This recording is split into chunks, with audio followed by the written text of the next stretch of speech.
నమస్కారం. నేను మీ జయ. యాత్రా విశేషాలకు స్వాగతం అండి. ఈరోజు నేను చాలా సంతోషంగా ఉన్నానండి. ఆ సంతోషానికి కారణం ఏంటో మీకు ఇప్పుడే చెప్పేస్తాను. అయితే ఈరోజు సప్తమి కదా, ఏడుకొండల వాడికి సప్తమి తేదీ చాలా ఇష్టం అని చెప్పి ఆ వెంకటేశ్వర స్వామి ఆశీర్వాదం తీసుకోవాలని పూజ చేసుకుంటూ నా సంతోషానికి గల కారణం ఏంటి అనే విషయం మీకు తెలియజేద్దామని ఈ వీడియో నేను చేస్తున్నానండి. నేను చాలా సంవత్సరాల నుంచి తిరుపతి సేవలకు వెళ్ళాలని ప్రయత్నిస్తున్నానండి. ఇన్నాళ్ళకి ఆ వెంకటేశ్వర స్వామి గారి నుంచి నాకు అవకాశాన్ని కలిగించాడండి. రోజు పొద్దున్నే లేచి ఈ పువ్వులన్నీ కోసుకొచ్చి అన్నీ చక్కగా దండలు గుచ్చి స్వామివారికి చక్కగా అలంకరించుకొని గోవిందనామాలు చదువుకుంటున్నానండి. ప్రతి శనివారము గోవిందనామాలు చదువుకుంటాను, కానీ ఈ శనివారం అయితే నా సేవాయాత్ర చక్కగా జరగాలని ఆ ఏడుకొండల వాడిని కోరుకుంటూ గోవిందనామాలు చదువుకుంటున్నానండి. శ్రీనివాస గోవింద, శ్రీ వెంకటేశ గోవింద, భక్తవత్సల గోవింద, భాగవత ప్రియ గోవింద, నిత్య నిర్మల గోవింద, నీలమేఘ శ్యామ గోవింద. ఇలా చక్కగా పూజ అంతా చేసుకున్న తర్వాత గోవిందనామాలు చదువుకొని విఘ్నేశ్వర స్వామికి, మా కులదేవత రామయ్య తండ్రికి, వెంకటేశ్వర స్వామికి నైవేద్యం అయితే సమర్పించుకున్న తర్వాత ఆరతి ఇచ్చుకున్నానండి. శ్రీకాంతాయ కళ్యాణ నిదయేర్థినాం శ్రీ వెంకట నివాసాయ శ్రీనివాసాయ మంగళం.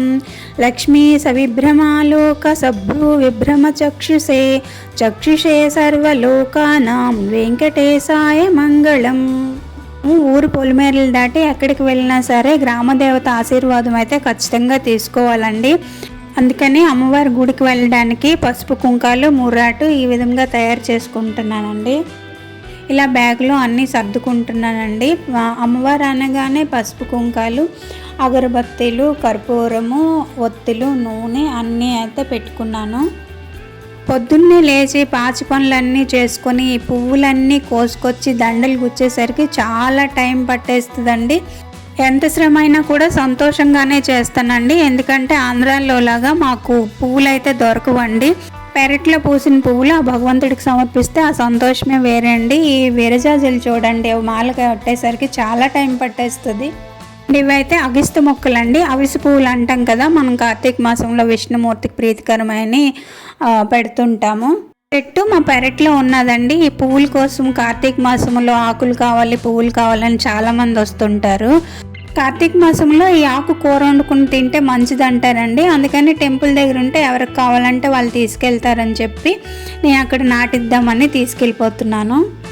సాధారణంగా అమ్మవారికి ముర్రాట అంటే ఇంటి దగ్గర నుంచి తీసుకెళ్తే మంచిది అంటారు, కానీ కొంచెం దూరం అండి, నడవడానికి కష్టమని నేను స్కూటీ మీద వెళ్ళిపోతున్నాను. ముర్రాట అక్కడే పట్టేస్తాను, ఇంకా త్రోవలో ఉన్న వేప కొమ్మలు ఎక్కడైనా చూసి తీసుకెళ్ళిపోతానండి. ఈరోజు అష్టమి కదా, అమ్మవారికి అభిషేకం చేసి పూజ చేసి హారతి ఇస్తున్నారు. నేను కరెక్ట్ టైంకి వచ్చానని చాలా సంతోషం అనిపించింది. హారతి అయిపోయిన వెంటనే నేను తీసుకెళ్ళిన పూలదండ కూడా అమ్మవారికి అలంకరించారు. విరజాజుల దండ కూడా కిందన చిన్న అమ్మవారికి అలంకరించారు. జగన్నాథ స్వామి రథయాత్ర అయిన తర్వాత బలభద్రుడు, సుభద్రాదేవితో పాటు వాళ్ళ పిన్ని గారి ఇంట్లో 9 రోజులు ఉంటారు కదండి. అయితే మా ఊరు జగన్నాథ స్వామి మా అమ్మవారి ఆలయంలో కొలువు తీరి పూజలు అందుకుంటున్నారండి. ఈ 9 రోజులు కూడా ఇక్కడ కూడా పూజా హారతి కార్యక్రమాలు జరుగుతున్నాయండి. ఈరోజు నాకు చాలా సంతోషం అనిపించింది. 2 చోట్ల హారతి జరిగే సమయానికి నేను వచ్చినందుకు. ఇంక నేను ఇంటికి వెళ్ళి సేవాయాత్ర కోసం బ్యాగ్స్ అయితే సర్దుకుంటానండి. మేమైతే రాయపూర్ స్టేషన్కి వచ్చేసామండి. మా వారు నాకు ట్రైన్ ఎక్కించడానికి వచ్చారు.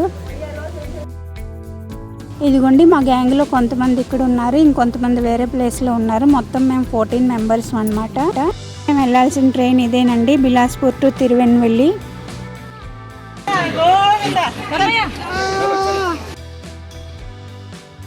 ఆ ఏడుకొండల వాడిని తలుచుకుంటూ ట్రైన్ అయితే ఎక్కేసామండి. మేమైతే రేణిగుంటలో దిగిపోతామండి. ఇక్కడి నుంచి డైరెక్ట్గా తిరుమలకి బస్సులు ఉంటాయి. ఇదిగోండి రేణిగుంట స్టేషన్ అయితే వచ్చేసింది. రేణిగుంటలో దిగేసి మా లగేజీలు అన్నీ దించేసామండి. మేము వచ్చిన ట్రైన్లోనే వరంగల్ నుంచి కొంతమంది సేవ కోసం తిరుమలకి వస్తున్నారండి. ఇదిగోండి వీళ్ళే అండి, వీళ్ళు మాకు ట్రైన్లోనే పరిచయం అయ్యారు. ఇంక మేము స్టేషన్ నుంచి బయటికి రాగానే తిరుమల బస్సు రెడీగా ఉన్నదండి, ఎక్కేసాము. అల్పిరిలో చెకింగ్ అయితే అయిపోయింది, ఇంకా బస్సు ఎక్కేసాము. ఇంకా ఘాట్ రోడ్ అయితే మొదలైపోయింది. ఇంకా తిరుమల అందాల గురించి మనం మాటలతో వర్ణించలేము కదా. ఈ అందాలను ఆస్వాదిస్తూ బాలాజీ బస్ స్టాండ్కి అయితే చేరుకున్నామండి. ఇక్కడి నుంచి సేవా సదన్కి జీప్లో వెళ్ళిపోయాము. ఇదిగోండి సేవా సదన్ అయితే వచ్చేసింది. ఇక్కడ లేడీస్కి జెంట్స్కి వేరే వేరేగా పక్క పక్కనే సేవా సదన్లు ఉంటాయండి.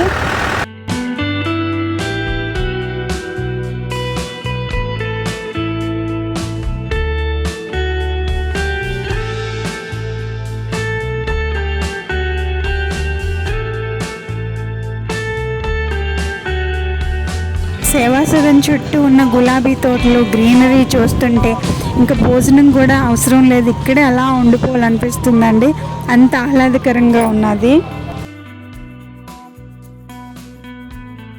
లోపలికి వెళ్ళేసరికి ఇలా ఫుల్గా రష్ అయితే ఉన్నదండి. మేమైతే రిపోర్ట్ చేసేసాము, ఇక్కడే రిపోర్ట్ చేయాలి. ఇంకా వీళ్ళైతే మేము వచ్చిన ట్రైన్లోనే వరంగల్ నుంచి వచ్చారని చెప్పాను కదా, వాళ్ళే అండి. సేవా సదన్లో మళ్ళీ కలిశారు కదా అని సరదాగా వాళ్ళకు కూడా వీడియో తీసాను. వీడియో ఎలా ఉందో కామెంట్ చేసి చెప్పండి. నచ్చితే లైక్ చేసి షేర్ చేయండి, సబ్స్క్రైబ్ చేసుకోవడం మర్చిపోకండి. ఇంకా తిరుమల సేవా వీడియోలతో మళ్ళీ కలుద్దాం. అంతవరకు సెలవు అండి, బాయ్.